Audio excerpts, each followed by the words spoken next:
but I put a lot of effort into building those relationships early on in the process, and spent a couple of days walking around wards and departments, introducing myself, starting to tell the story of care and repair and what we can do, what we hope we can achieve, and built up relationships with various people by doing that. You know, getting yourself out there, you've got to.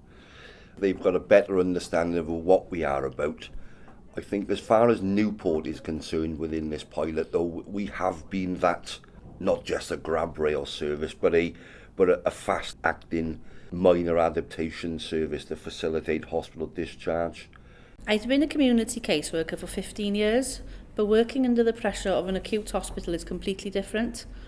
Our service had helped patients get out of hospital in the past, but we were always waiting for a referral, and as much as we promoted ourselves, communication was difficult. Being part of the NHS culture and a discharge planning team, but with a non-medical expertise, brings real benefits. I have access to older patients, their families and the carers very early during ward rounds and presence in the hospital, and so we can resolve issues quickly and get access to the home without delay. We've been able to solve so many problems that would have held up safe discharge, some of which have emerged during conversations on the ward rather than being required within a referral.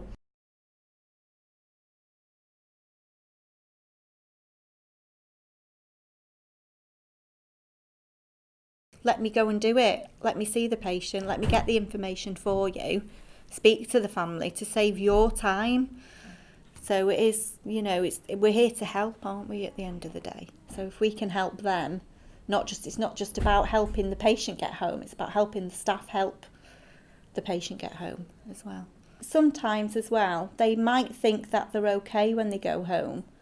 So, you know, we can recommend and say, oh, you've only got one stair rail. I know you can manage it, but would you benefit from having another one? So at least it can be in and ready and, you know, just ready to go. It's just a speed, isn't it?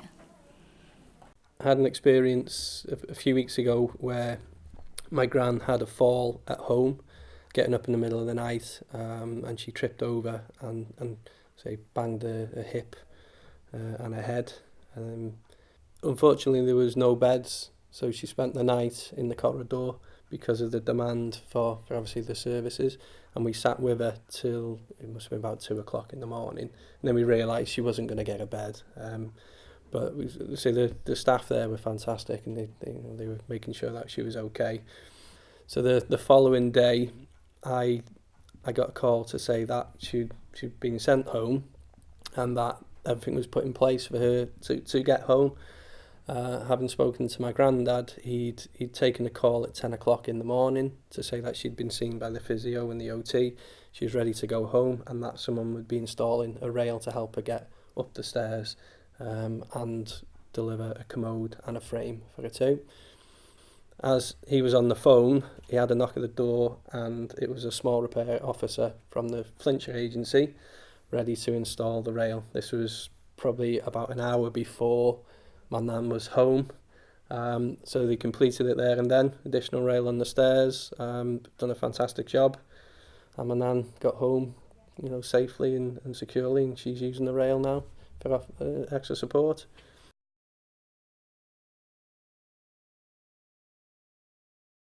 I think this project has helped with an understanding of the casework service.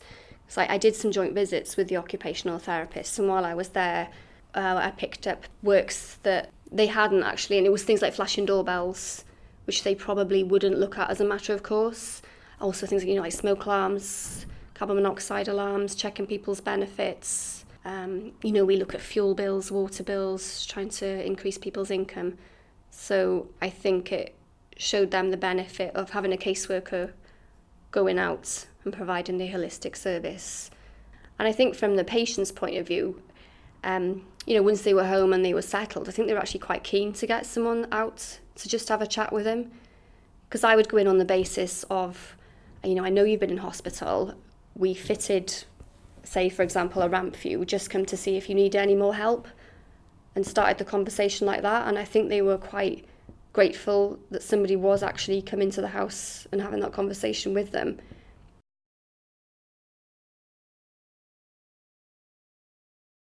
Because the staff on the wards, they're so busy doing their work, it can be a struggle to get some time with them to discuss who we are, what we do. But once they got the message that we were there to assist with safe hospital discharge for their patients, they were on board. We took a can-do attitude to the hospital with this scheme. You know, anything they wanted, we would always say, "Oh, let's see if we can do it." And, you know, some work was out of our usual remit, shall we say, but we did quite a few of different things.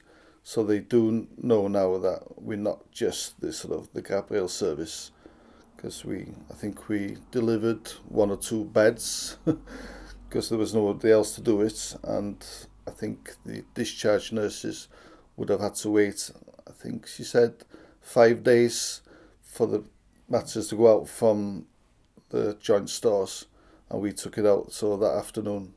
So that saved 5 days hospital stay.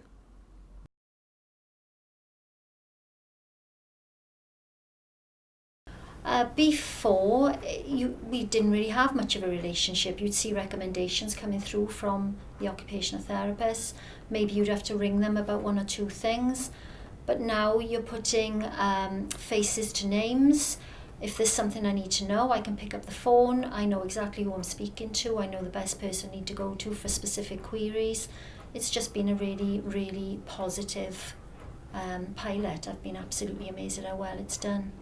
Well, they know a lot more because I've spoken to each department and explained what we do other than grab rails and rails to steps, that we can help clients to access benefits, that we can look at maximising their income, which has a beneficial effect on things such as heating, what they can spend on their heating, accessing grants for them to adapt their home maybe on a larger scale if necessary.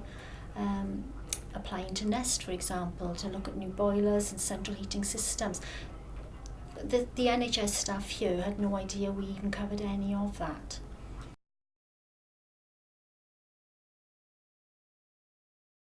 When I've gone along to the huddles in Newport Talbot and the medically fit for discharge meeting with Morriston, I've tried to, if they've discussed something that a client needed, and I've sort of interjected and said, well, could Care Repair do that for you? And they've looked and said, I didn't know you did that. And I've said yes. And then we've had our meetings and I've been discussing what we can and cannot do. So I think another thing is we've been doing follow-up visits with patients once they've got home. And that has opened up yet more ways that Care Repair can support our general care and repair works, the healthy home, through the healthy home check. So that's been very rewarding.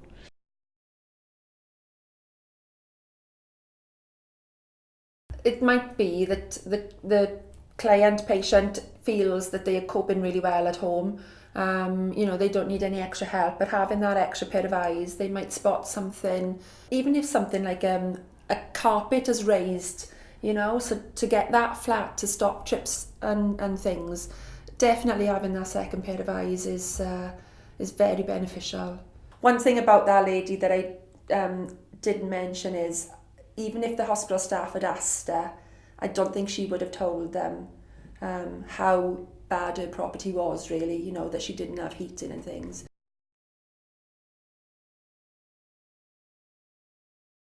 We often get patients as well, maybe that can't go home because the house is quite cluttered, and basically they've not been coping at home.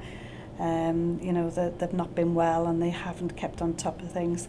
So obviously you've got to get that property clean and tidy for them to go home. But if they're not coping before they were in hospital, they're certainly not going to cope when they go home. So again, you've got to look and see what services can be put in place to keep that person remaining independent. I think it's those cases where there's who else is going to do it, and I think it's like the matron was sort of saying it. Everyone assumes that someone will do it, but who does it? Not everybody has relatives.